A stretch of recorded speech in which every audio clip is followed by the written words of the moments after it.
Boa noite, meus irmãos e minhas irmãs. Sejam todos bem-vindos ao Centro Espírita Amor e Caridade de União da Vitória, através da nossa página no Facebook, para mais uma reflexão. Convido o nosso irmão Francisco Tarcísio Alves de Santana para fazer a prece inicial.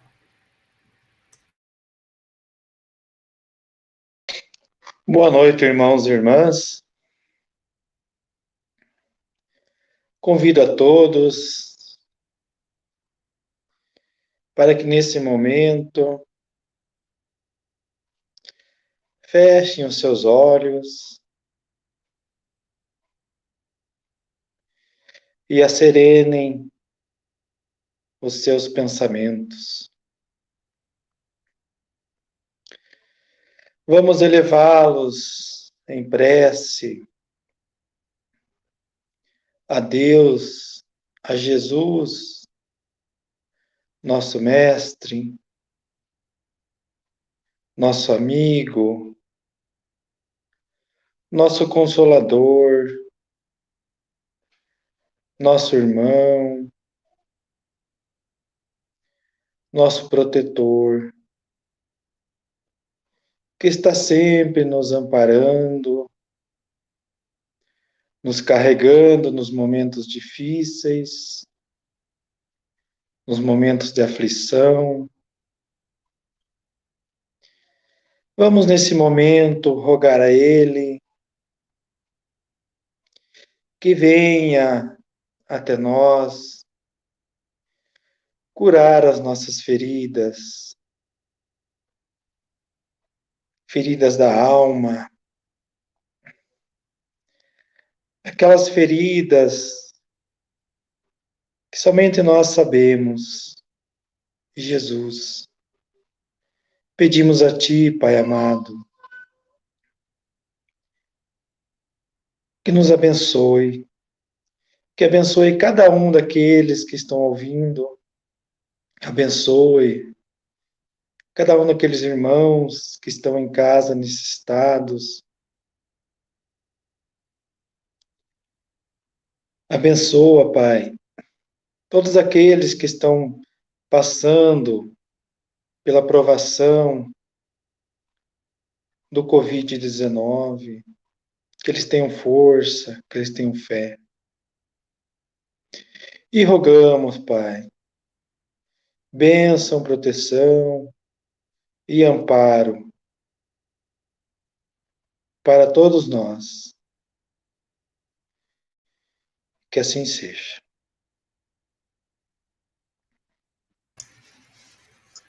Obrigado.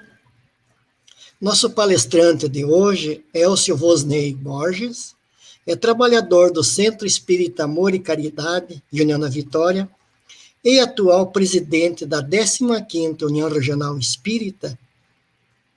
Colabora como palestrante e no setor da mediunidade em ambas instituições.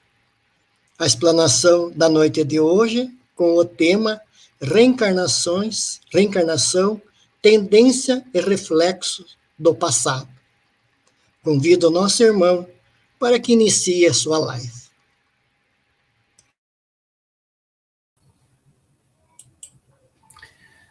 Boa noite. Sejam todos bem-vindos a mais uma live oferecida pelo Centro Espírita Amor e Caridade, União da Vitória.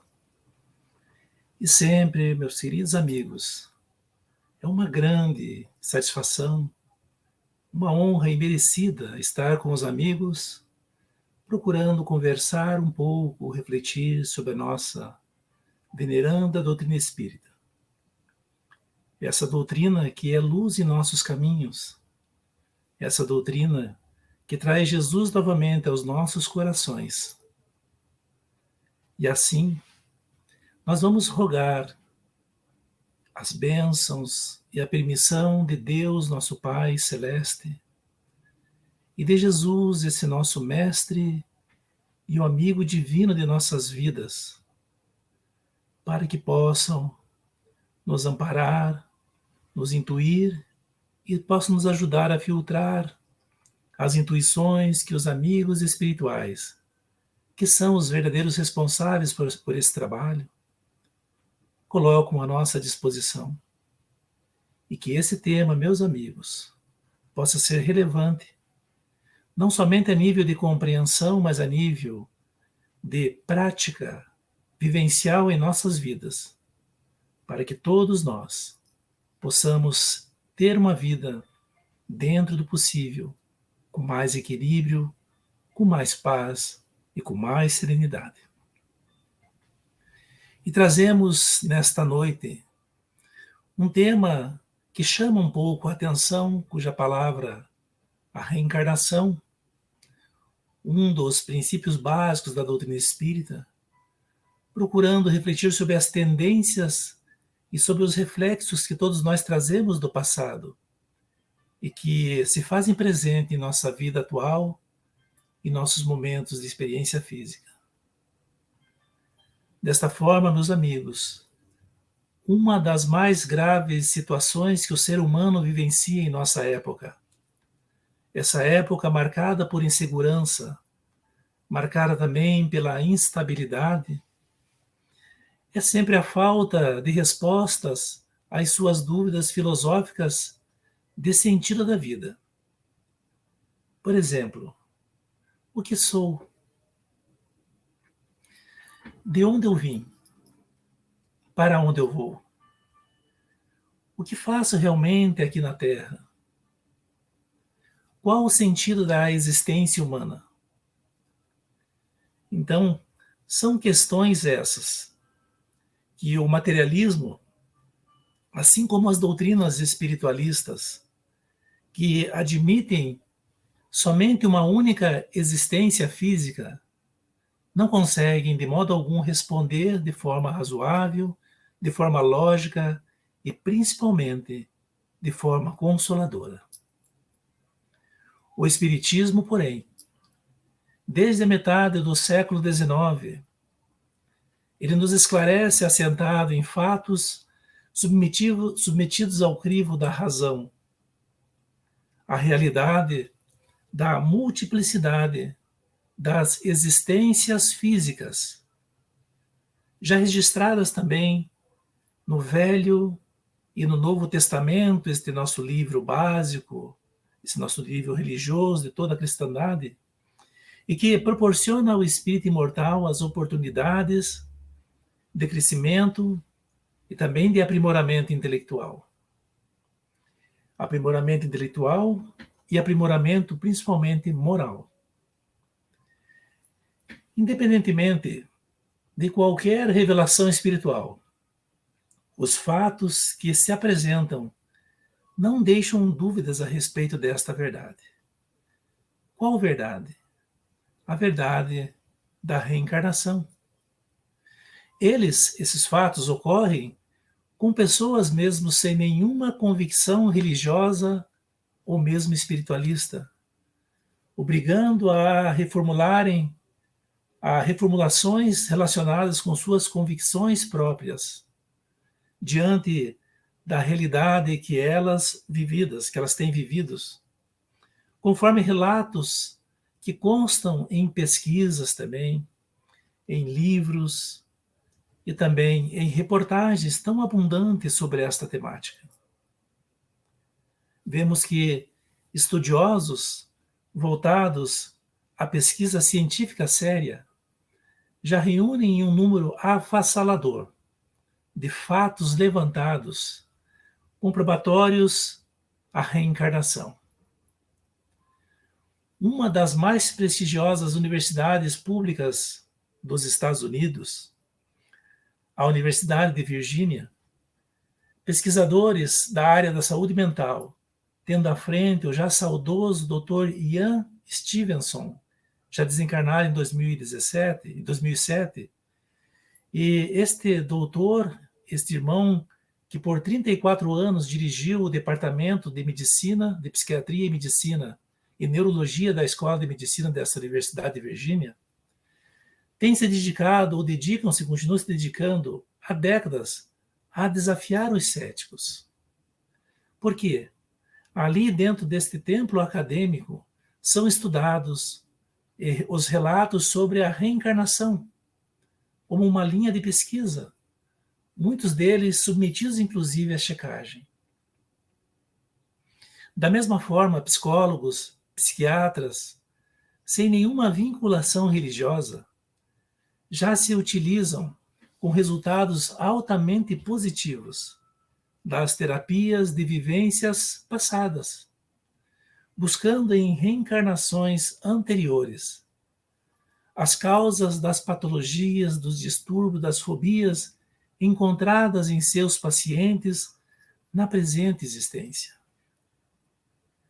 Isto tudo, meus amigos, deixa claro que a reencarnação não é apenas uma proposta teórica, filosófica, religiosa, e alguns pensam mesmo utópica e fantasiosa. Não, mas é um fato científico no sentido de pesquisa constatado, utilizado e também vivenciado em nosso dia a dia. A reencarnação é um dos princípios básicos da doutrina espírita. Porém, meus amigos, não foi a doutrina espírita que criou este conceito. A ideia reencarnacionista, ela é muito antiga. Aliás, seus indícios vão remontar a pelo menos 12 mil anos, em plena Idade da Pedra, que o costume da época de enterrar mortos em posição fetal levou arqueólogos a concluir que a prática se referia à preparação dos corpos para o ingresso em uma nova vida. Então nós vemos que essa ideia ela vem desde a antiguidade. Lá na antiga Índia, os Vedas já tratavam da ideia reencarnacionista.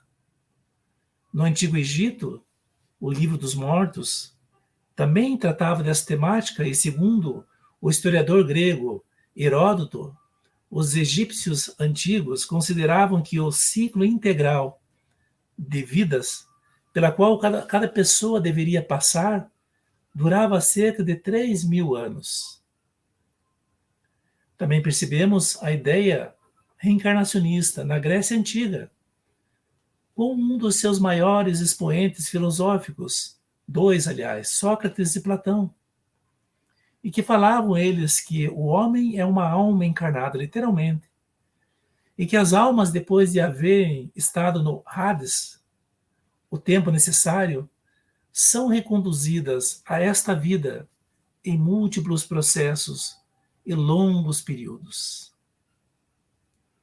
Percebemos que essa ideia ela era muito pujante na antiguidade, e na Idade Média ela diminuiu um pouco. Aliás, tentaram abafar a ideia da reencarnação, mas ela prossegue mesmo nos pais da nossa igreja, professando, estudando e entendendo a ideia da reencarnação. O próprio Mestre Jesus, em muitas passagens dos seus evangelhos, ele cita e ele coloca textualmente e literalmente alguns capítulos, alguns textos do seu evangelho, onde ele vai citar a ideia da reencarnação, que era natural e comum à sua época. Mas nós vemos que desde o lançamento do Livro dos Espíritos, em 1857, novamente essa doutrina chegou até nós, principalmente aqui no Ocidente, mas agora trazida pelas vozes dos próprios imortais. Portanto, ensinando o conceito da multiplicidade das existências corporais. Os espíritos, então, através da doutrina espírita,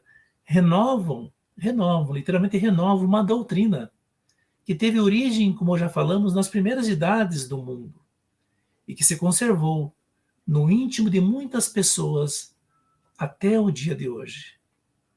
É claro que nesses períodos históricos houveram muitas superstições, mas o Espiritismo ele vem trazer agora com a lógica e com a razão. Simplesmente os espíritos agora, eles apresentam essa ideia reencarnacionista. Aliás, não é uma ideia, é uma teoria verdadeira, um princípio, de um ponto de vista muito mais racional. Sim, mais de acordo com as leis progressivas da natureza e mais de conformidade com a sabedoria do Criador, tirando dela ou despindo-a de todos os acessórios da superstição pela qual essa ideia ela foi sendo adaptada na esteira do tempo nos milênios passados.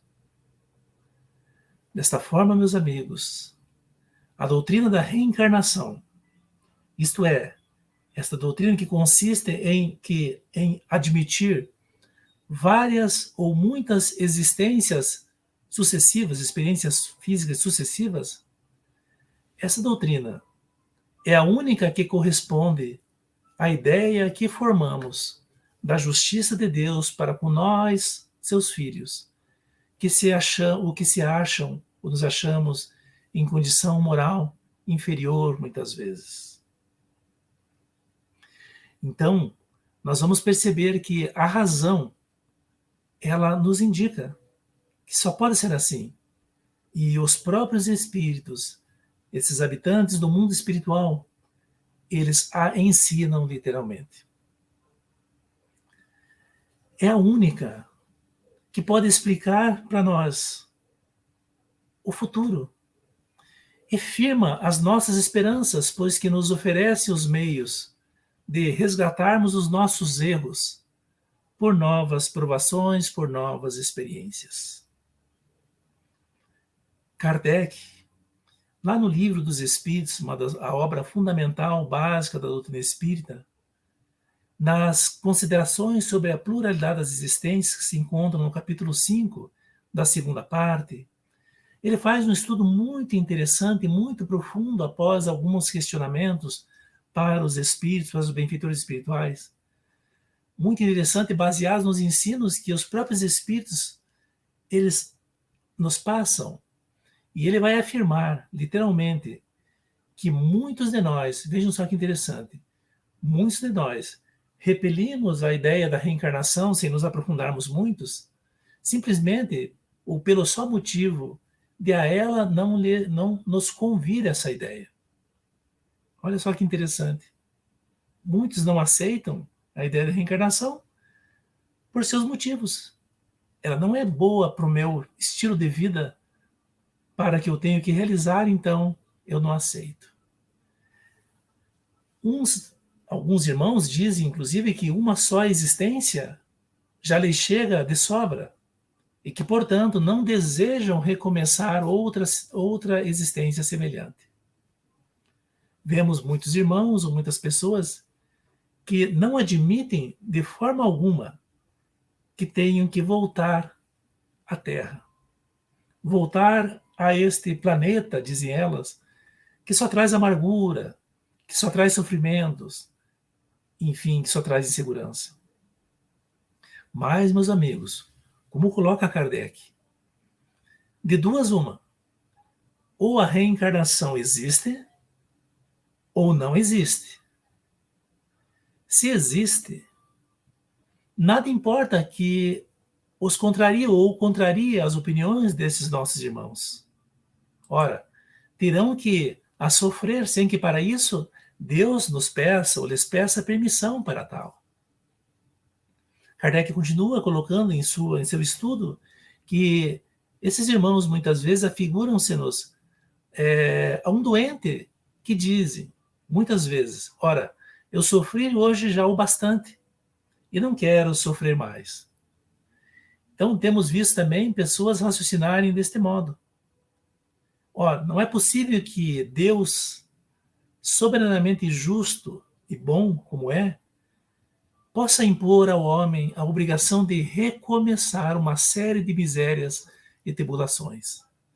Sim, muitos pensam desta forma e acham, porventura, esses nossos irmãos, os que assim pensam, que têm liberdade de assim pensar, que há mais bondade em condenar Deus, o homem, a sofrer perpetuamente por motivos, muitas vezes, de alguns momentos de erro, do que em lhes facultar os meios de reparar suas faltas? Então, acho que Deus seria mais bondoso quando ele impõe através de uma existência só, não se volta mais, não existe reencarnação. erramos muitas vezes na vida, passamos em erro e somos condenados porque erramos 40, 80 anos eternamente, não nos dando Deus a oportunidade de repararmos esse erro? Será, meus amigos, que Deus, que é a clemência, a bondade, a justiça mesma, seja mais injusto, mais inexorável, mais duro que um homem? Será? Então nós vamos percebendo que alguma coisa há de pungente na ideia de que a nossa sorte fique para sempre decidida por efeitos de alguns anos de provações, ainda quando de nós não tenhamos dependido, atingirmos essa perfeição, ainda quando não depende de nós, temos escolhido literalmente alguns locais e algumas situações que nos vêm muitas vezes e achamos que é destino, como família, país, local da nossa atual experiência física, facilidades ou não de adquirirmos conhecimentos através de universidade, de escola, dos locais onde nós estejamos passando. Então, se não há reencarnação, e aqui nós não estamos tentando convencer ninguém, simplesmente colocando essas reflexões ou esses questionamentos com Kardec, para que possamos ver que o Espiritismo ele é crítico. E ele provoca no sentido de fazer-nos pensar e refletir sobre essas questões, esses questionamentos que, com certeza, sempre nos incomodaram, não é? Mas que, ao procurarmos resposta, muitas vezes, em nossas filosofias, nossas religiões, não encontramos respostas satisfatórias que venham ao encontro do que aprendemos com respeito à bondade divina. Então, se não há reencarnação, podemos pensar assim? Ora, se não há reencarnação, só há, evidentemente, não é? Uma só existência corporal.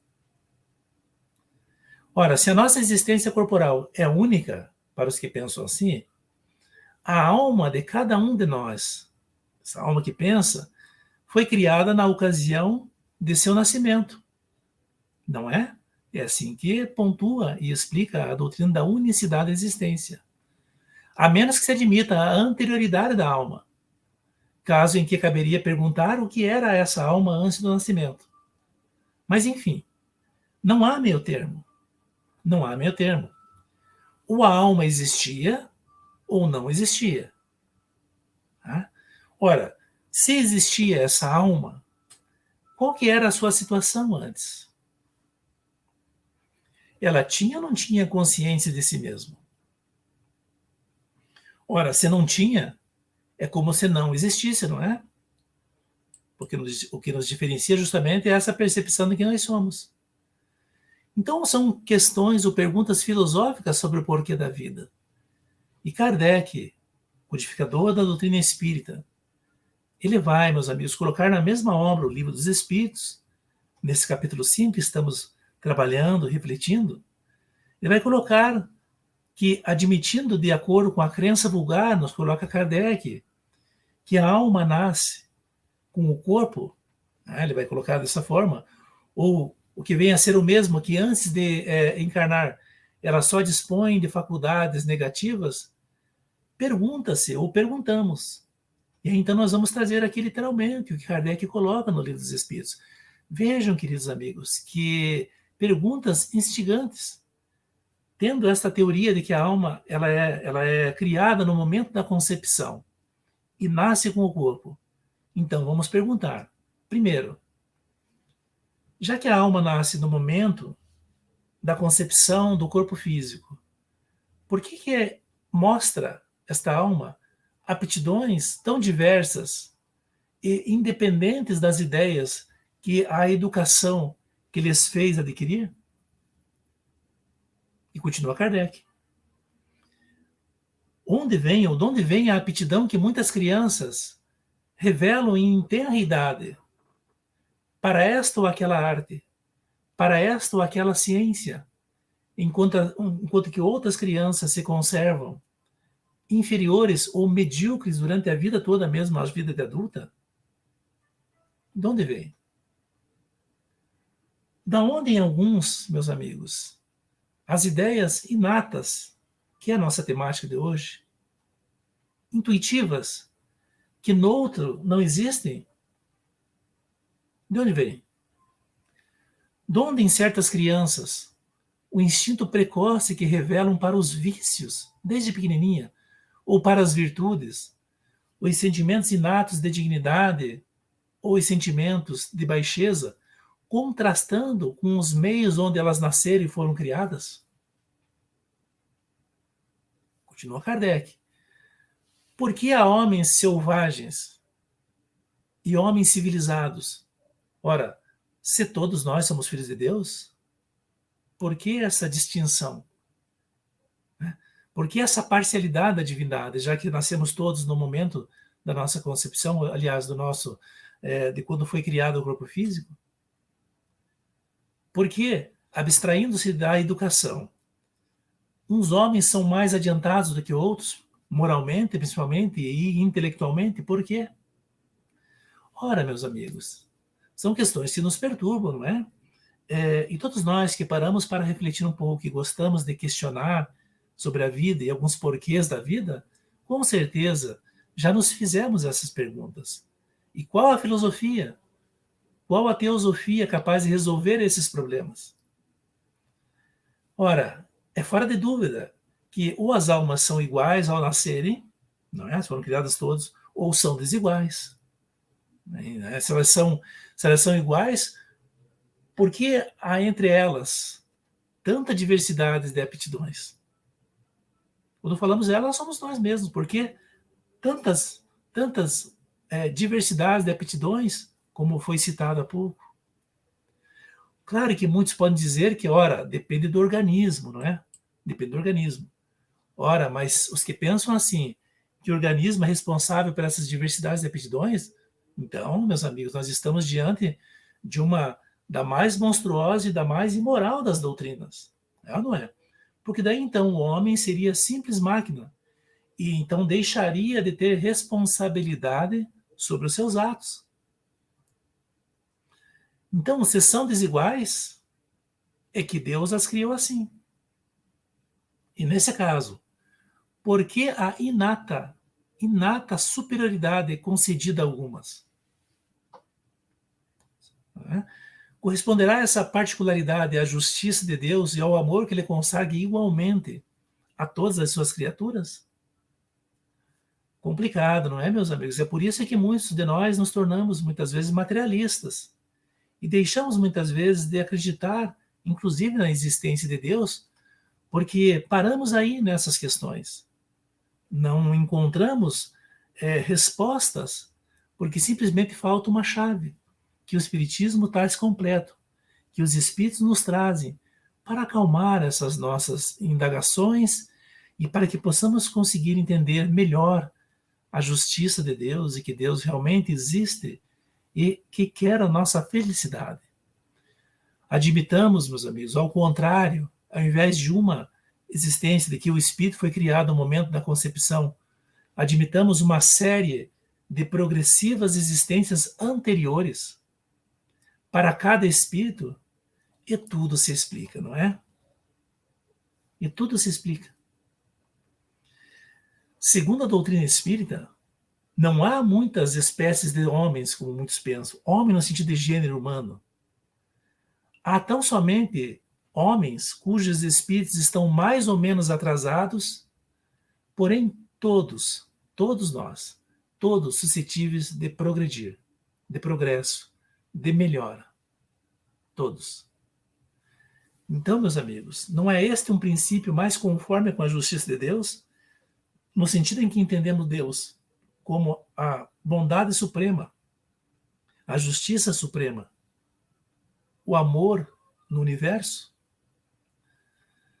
Então, se nós considerarmos também o Espírito em relação ao seu futuro, nós vamos esbarrar nessas mesmas indagações inquietantes, porque são inquietantes essas indagações. São complicadas, não é?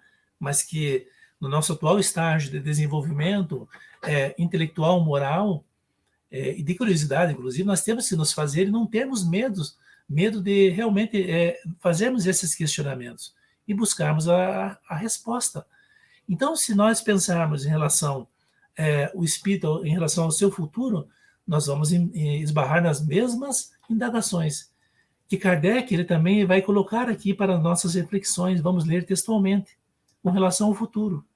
Diz Kardec, então, olhem que interessante e olhem que profundidade esta indagação que ele vai colocar, ou essas indagações. Diz ele: se só a nossa existência atual decidirá da nossa sorte vindoura, quais na vida futura as posições respectivas do selvagem e do homem civilizado? Estarão no mesmo nível ou se acharão distanciados um do outro no tocante à soma de felicidade eterna que lhes caiba? Uma indagação importante.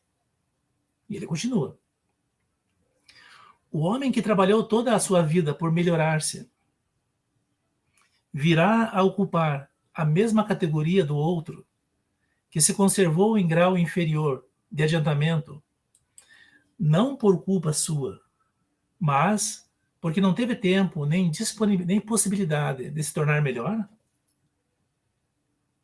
Importante. Outra questão: o que praticou o mal, por não ter podido instruir-se, será culpado de um estado de coisas cuja existência e nada dependeu dele? Como que fica isso, não é? Ele vai continuar: trabalha-se constantemente por esclarecer, moralizar e civilizar os homens.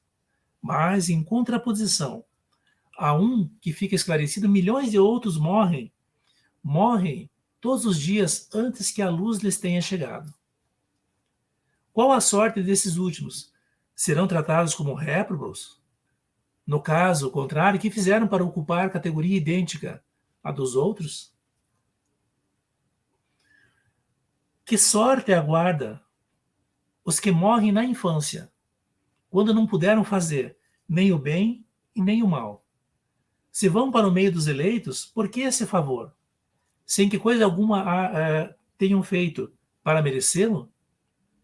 Em virtude de que privilégio eles se veem isentos das tribulações da vida? Trouxemos essas questões literais aqui porque elas são provocativas, não é? E haverá alguma doutrina capaz de resolver esses problemas?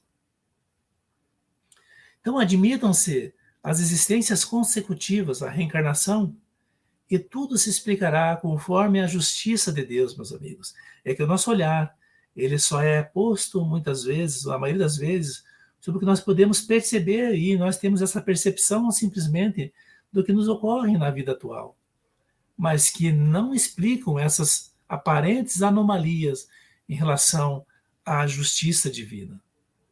E é nesse sentido que a questão 166 de O Livro dos Espíritos, essa obra que estamos trabalhando esta noite, deixa claro e sem dúvidas a reencarnação, meus amigos, como uma das leis divinas e como a chave, realmente é a chave, com a qual se esclarece todos esses questionamentos.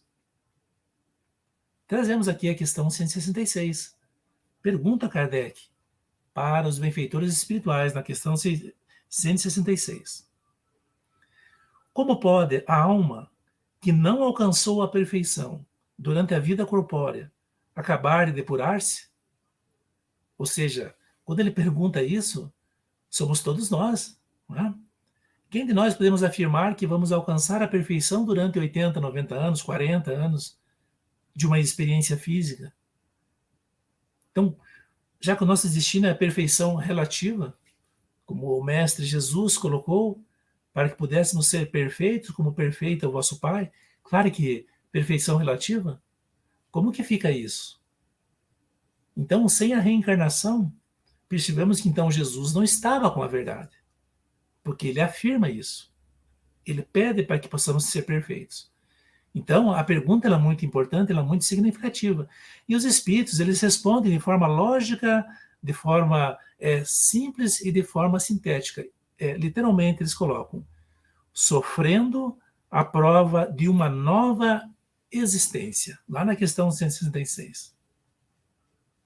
Prova de uma nova existência. Está aí chancelada, ensinada a reencarnação. E Kardec, para não deixar dúvida, ele vai perguntar ainda: ora, a alma então passa então por muitas existências corporais? E os espíritos respondem: sim, todos contamos com muitas existências. Os que dizem o contrário pretendem manter-vos na ignorância em que eles próprios se encontram. Esse é o desejo deles. Então, as existências, meus amigos, sucessivas, elas são para a vida do espírito, nossa vida como ser espiritual, o que os anos são para o corpo. Até menos. Deus, em sua justiça, não pode ter criado espíritos desigualmente perfeitos. Então, com a multiplicidade das existências, com a reencarnação, essa desigualdade que nós notamos nada mais apresenta em oposição à mais rigorosa equidade, é que nós apenas vemos o presente e não percebemos o passado. E claro, muitos dos amigos se perguntam: ora, de que adianta ter várias existências e não nos lembramos de nada, não é? Nós não nos lembramos de nada, de que adianta ter existido, ter tido outras experiências físicas, ter tido outras reencarnações, se agora eu não lembro, não tenho nem percepção do que experimentei, do que fui, enfim.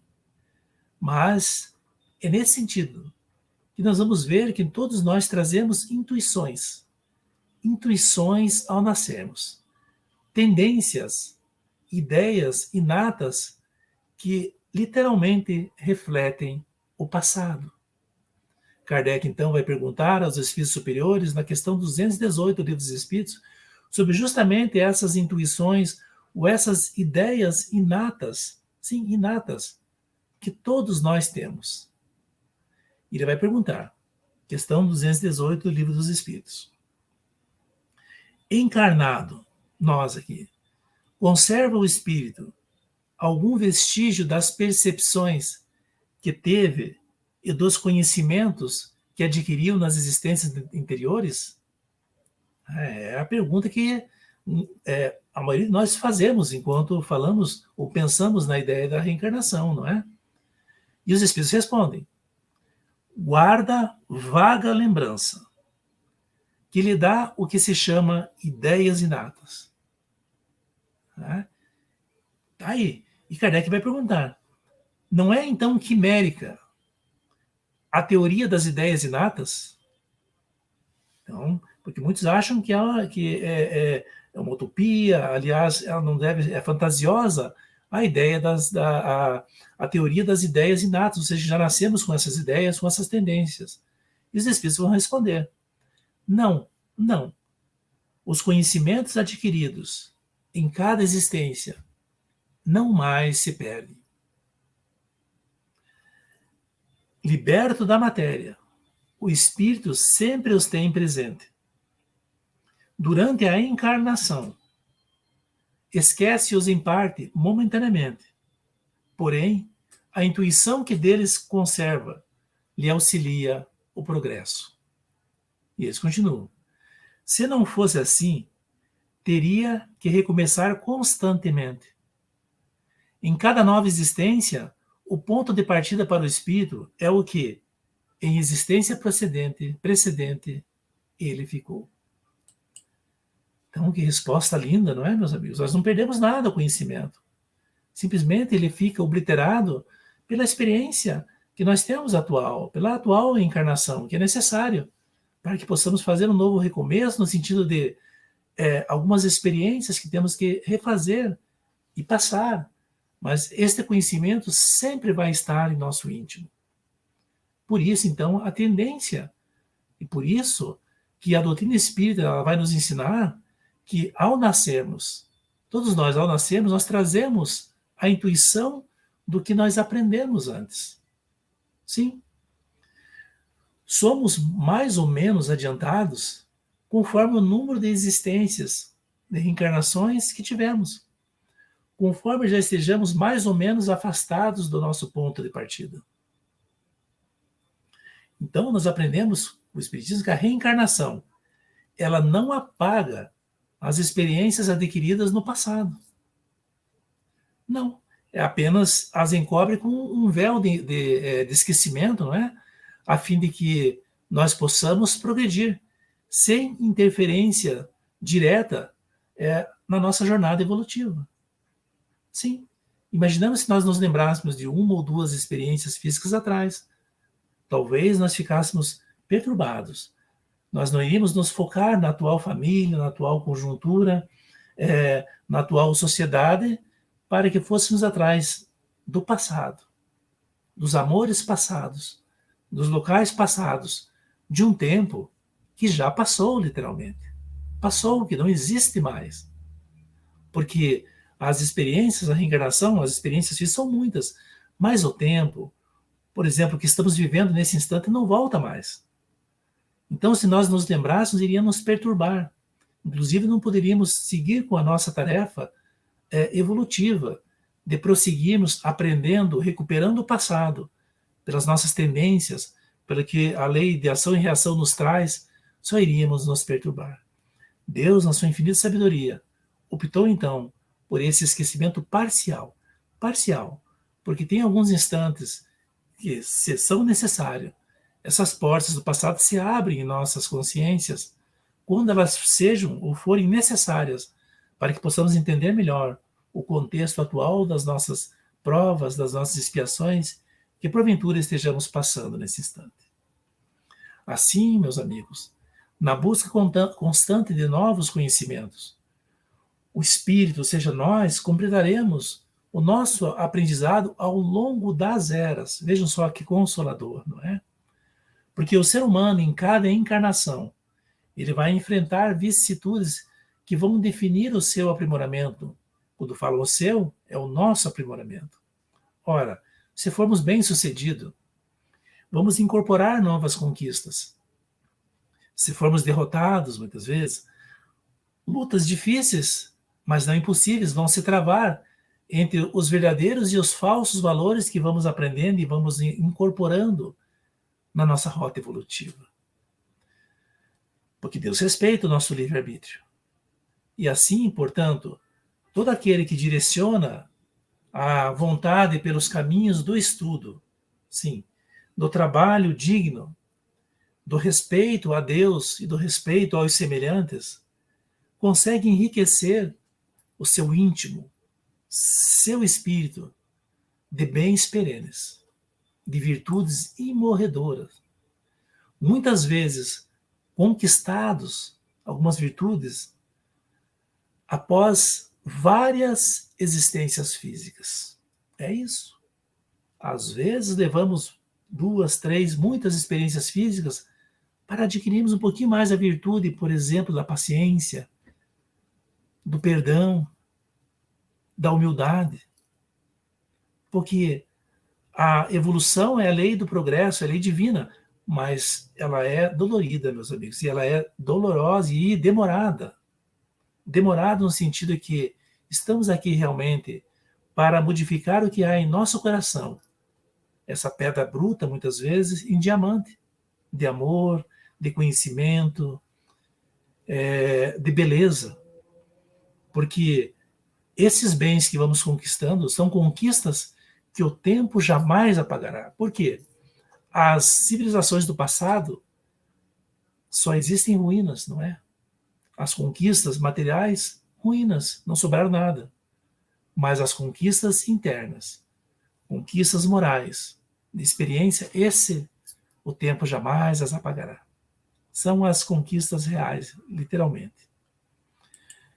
Assim, meus amigos, as experiências adquiridas através dessas múltiplas reencarnações, elas ficam impregnadas nos arquivos mentais, perispirituais de nós, do espírito, e acompanham-nos ao longo das nossas múltiplas reencarnações.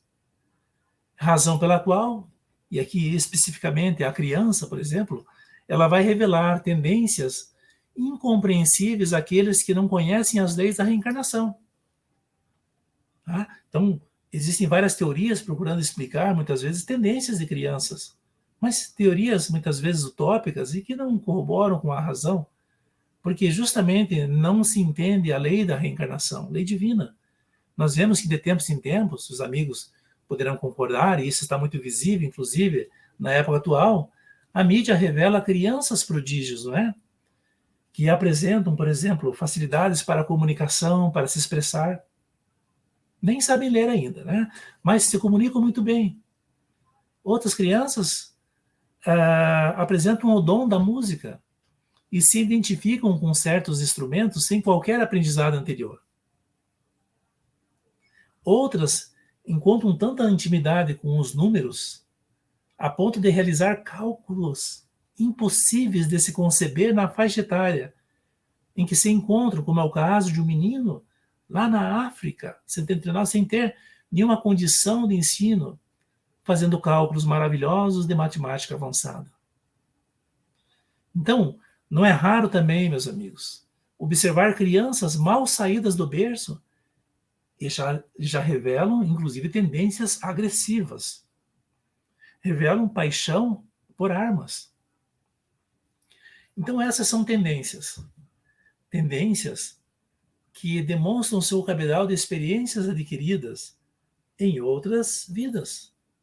É bem simples, com a ideia da reencarnação, com a lei divina da reencarnação.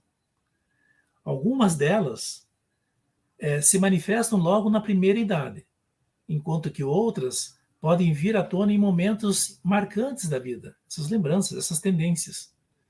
Então, nós vemos que os pais, geralmente, assistem muitas vezes chocados, não é? Chocados e surpresos, os seus adoráveis filhos revelarem caráter agressivo ou dócil, confiante ou temeroso, obediente ou uma criança revoltada, amoroso ou arredio.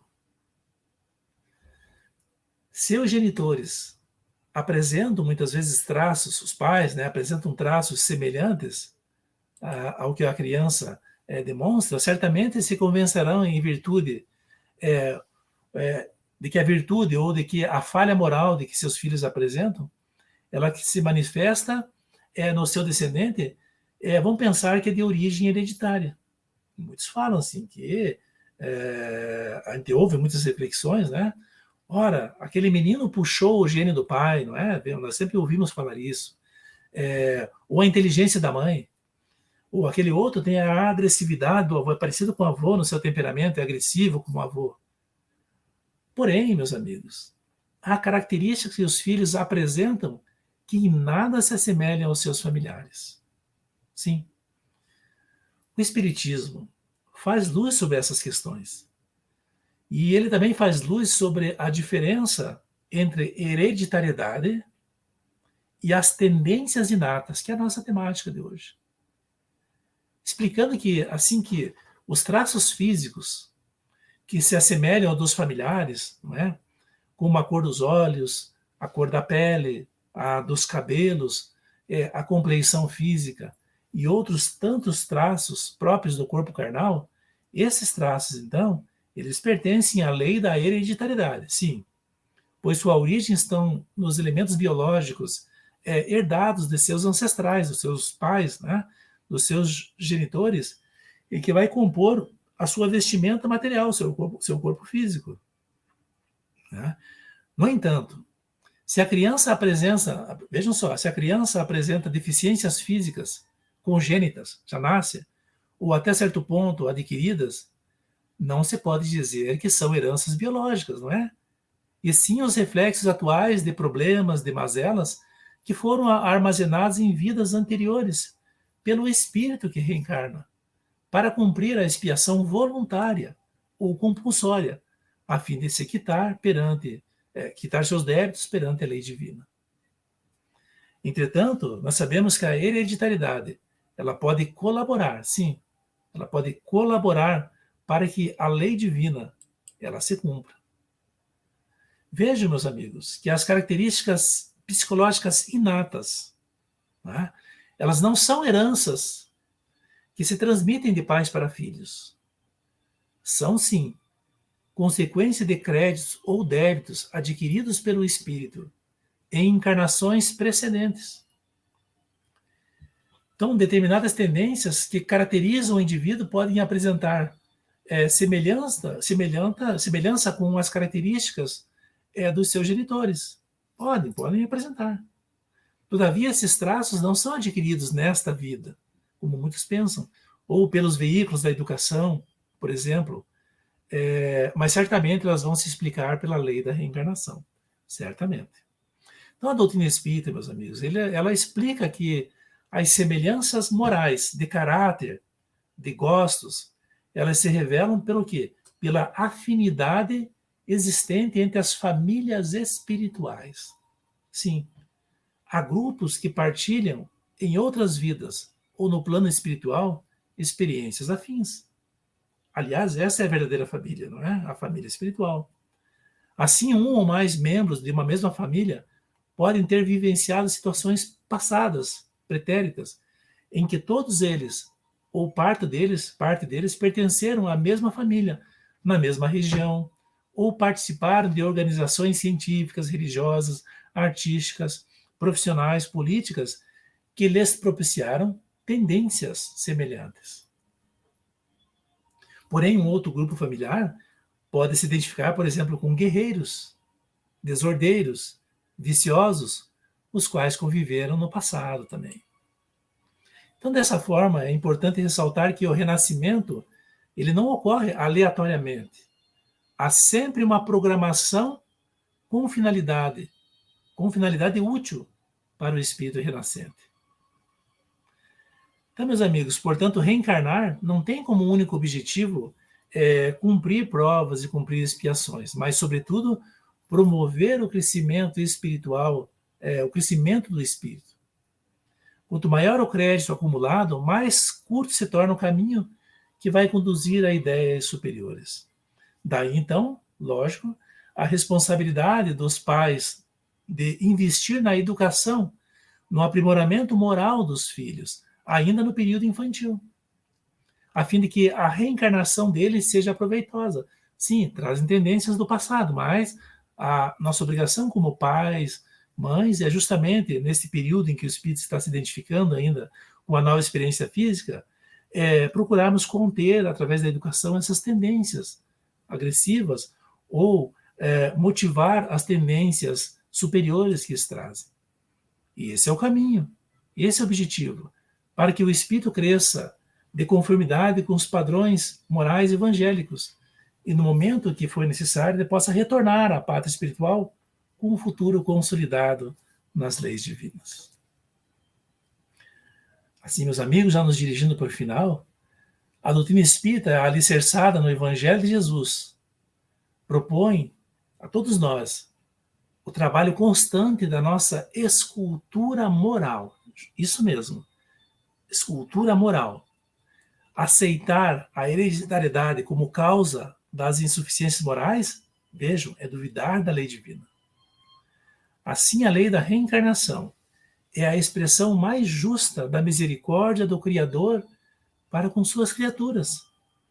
E vejam, é a oportunidade de todos nós de desfazermos enganos e apagar delitos, de refazer amizades e ampliar virtudes, ampliar vínculos no equilíbrio de energias que estão afim conosco também.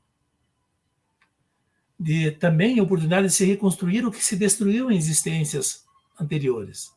E, acima de tudo, meus amigos, a reencarnação é a oportunidade de crescimento. Esse é o objetivo primordial da reencarnação. E é importante a conscientização do ser humano de que nenhuma educação, nenhuma aquisição moral se efetiva sem perseverança. Não tem nada de graça. Sem perseverança, sem esforço, sem evangelho. A conquista da luz, meus amigos, só se alcança com muito suor e lágrimas. E Jesus, nosso mestre e amigo incondicional de todas as horas, este modelo, enfim, ele, sendo nosso roteiro de vida, ele nos legou para todos nós o seu evangelho. Este roteiro programado para se projetar futuramente no Consolador. No Consolador que floresceu na doutrina espírita. E é preciso, meus amigos, valorizar esse tesouro. tesouro de conhecimentos, em que a reencarnação desponta com uma das mais importantes revelações concedida a todos nós, espíritos imperfeitos que sabemos ser, pela bondade e amor do nosso Pai Celestial. Que o Mestre Jesus possa permanecer, então, ao nosso lado em nossos pensamentos, nos ajudando a entender esta lei divina da reencarnação. E que possamos ficar para esta noite. O que vamos fazer com este conhecimento? Como posso utilizar de forma prática esse conhecimento da lei divina que o Espiritismo nos traz através da reencarnação? Que Jesus permaneça ao nosso lado, nos ampare, que derrame todos nós fluidos de paz, de bênçãos e de amor, e nos ajude a todos nós, para que possamos entender melhor as leis divinas, e que possamos desta feita, Senhor Jesus, darmos um passo a mais na evolução, um passo a mais na sua direção.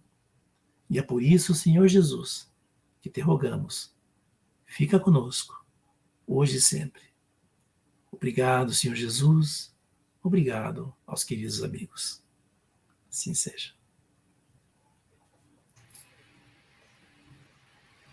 Agradecemos ao nosso irmão Elcio pelos valiosos ensinamentos. Agradecemos também a todos que participaram conosco na live de hoje e também aos que estão compartilhando, curtindo e comentando nas redes sociais.